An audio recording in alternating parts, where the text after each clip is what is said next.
तो एपिसोड की शुरुआत में हम चैनमो को देखते हैं। शॉप पर पहुंचने के बाद वो देखता है कि शॉप का पूरा सामान बिखरा हुआ है और अंकल नीचे गिरे हुए हैं। चैनमो तुरंत उनके पास जाता है और उन्हें उठाने की कोशिश करता है। वो चिल्लाते हुए कहता है लेकिन अंकल नहीं उठते।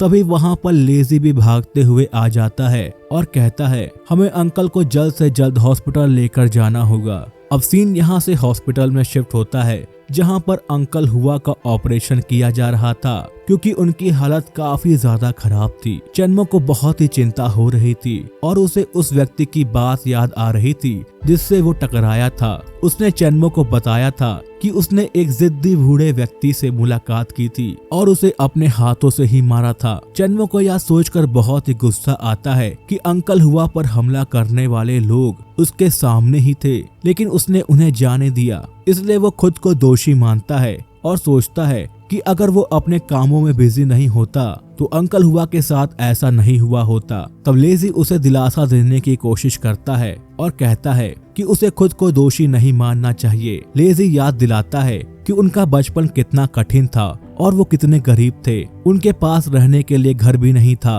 तभी ऑपरेशन थिएटर का दरवाजा खुलता है और डॉक्टर बाहर आते हैं। चैनमो तुरंत उनसे पूछता है कि अंकल हुआ कैसे हैं। डॉक्टर बताते हैं कि वे अंकल हुआ को बचाने की कोशिश कर रहे हैं, लेकिन वह अभी भी खतरे से बाहर नहीं है। डॉक्टर आगे कहते हैं कि उन्हें उनकी सर्जरी करनी होगी जिसकी फीस 10 लाख रुपए है, जिसमें से 5 लाख उन्हें तुरंत डिपॉजिट करना होगा। ये सुनकर चैनमो और लेजी दोनों के ही पैरों तले जमीन खिसक जाती है क्योंकि उनके पास इतने पैसे नहीं हैं। लेजी यहाँ पर डॉक्टर से विनती करता है कि वो उनका इलाज कम पैसों में ही कर दें, लेकिन डॉक्टर कहते हैं कि बिना डिपॉजिट के वे सर्जरी आगे नहीं बढ़ा सकते। ये सुनकर डॉक्टर ऑपरेशन थिएटर में वापस चली जाती है। चैनमो और लेजी की आंखों में निराशा झलकती है क्योंकि वे जानते हैं कि उनके पास इतने पैसे नहीं हैं। अब चैनमो को अपना बचपन याद आने लगता है जब वह कचरे के ढेर से जरूरत की चीजें उठाता था। उसे अपनी हर रात सर्दियों में गुजारनी पड़ती थी। ना तो उसका पेट भरता था और ना ही उसके पास पहनने के लिए अच्छे कपड़े थे।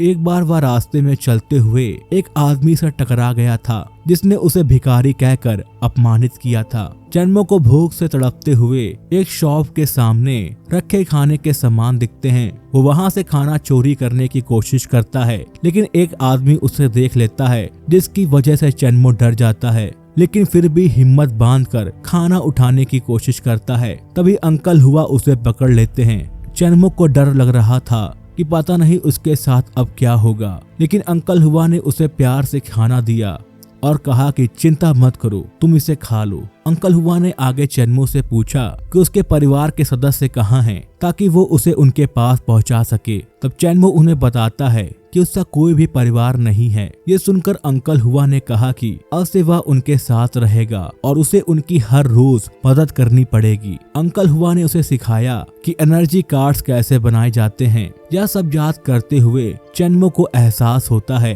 कि वो अंकल हुआ से कितना प्यार करता है। हॉस्पिटल से वापस आते हुए लेजी चैनमो से पूछता है कि वो किस बारे में सोच रहा है। लेजी चैनमो से बताता है कि उसने 5 लाख का डिपॉजिट कर दिया है, इसलिए अब उसे चिंता नहीं करनी चाहिए। चैनमो अपने दोस्त लेजी का शुक्रिया अदा करने वाला ही था, लेकिन लेजी ने उसे रोक दिया और कहा नहीं, तुम ऐसा नहीं करोगे। तुम मेरे भाई हो और भाई के लिए मैं कुछ भी कर सकता हूँ और तुम कभी भी अगर मुसीबत में पड़ोगे तो मैं हमेशा तुम्हारी मदद करूंगा। फिर चैनमो को एक आइडिया आता है और वो लेजी से कहता है तुमने मुझे जो कार्ड मूवी के बारे में बताया था, क्या उससे वाकई में पैसे कमाए जा सकते हैं? इस पर लेजी कहता है हाँ बिल्कुल, हम लोग इससे पैसे कमा सकते हैं। अगर मेरी स्टोरी और तुम्हारी विजुअल स्किल मिल जाए तो हमारी कार्ड मूवीज बहुत ही बड़ी संख्या में बिकेंगी। अब लेजी यहाँ पर काफी खुश हो जाता है और चैनमो से पूछता है क्या सच में तुम मूवी बनाने के लिए तैयार हो?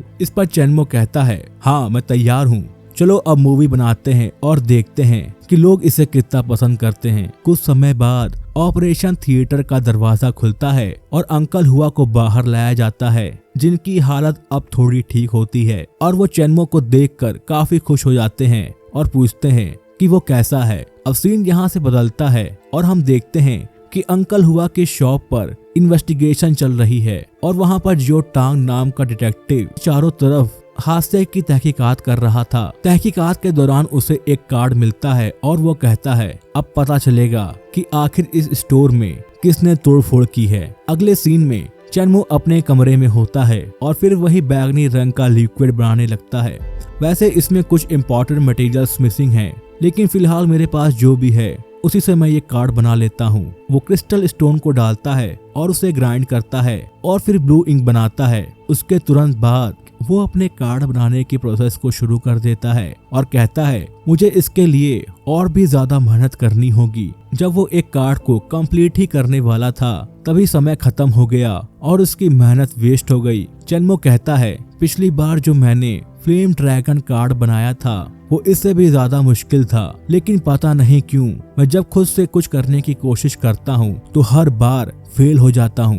तभी उसे ब्लैक कार्ड याद आता है जिसे वो निकालता है और अपने डिवाइस में लगाता है। ऐसा करते ही उसके साथ कुछ नई घटनाएं होने लगती हैं। वो तुरंत ही गॉडेस के पास पहुंच जाता है जो उसे बताने लगती हैं कि तुम यहाँ पर जिसकी वजह से आए हो वो करना बहुत मुश्किल है। इस बार तुम्हारे पास एक डायनेमिक कार्ड है। चैनमो यहाँ पर हैरान होते हुए पूछता है डायनेमिक कार्ड, भला ये क्या होता है? तब गॉडेस उसे बताती हैं डायनेमिक कार्ड का मतलब है चीजों को बदलने और उसे डेवलप करने वाला कार्ड। इस पर चैनमो कहता है मैं कुछ समझा नहीं। तब गॉडेस कहती हैं क्योंकि अब तुम गॉड कार्ड के मालिक बन चुके हो तो तुम अब इस डायनेमिक कार्ड को भी यूज कर सकोगे। वो चैनमो के सामने एक छोटी सी बुक लेकर आती हैं और जब वो उसे लेने ही वाला था तो गॉडेस उसे रोकते हुए कहती हैं रुक जाओ, तू अपने करंट स्किल्स के हिसाब से इसको यूज नहीं कर सकते, इसलिए मैंने तुम्हारे लिए एक छोटे से गेम को बनाया है। इस गेम को खेलने के बाद तुम इस बुक को यूज करने के काबिल हो जाओगे।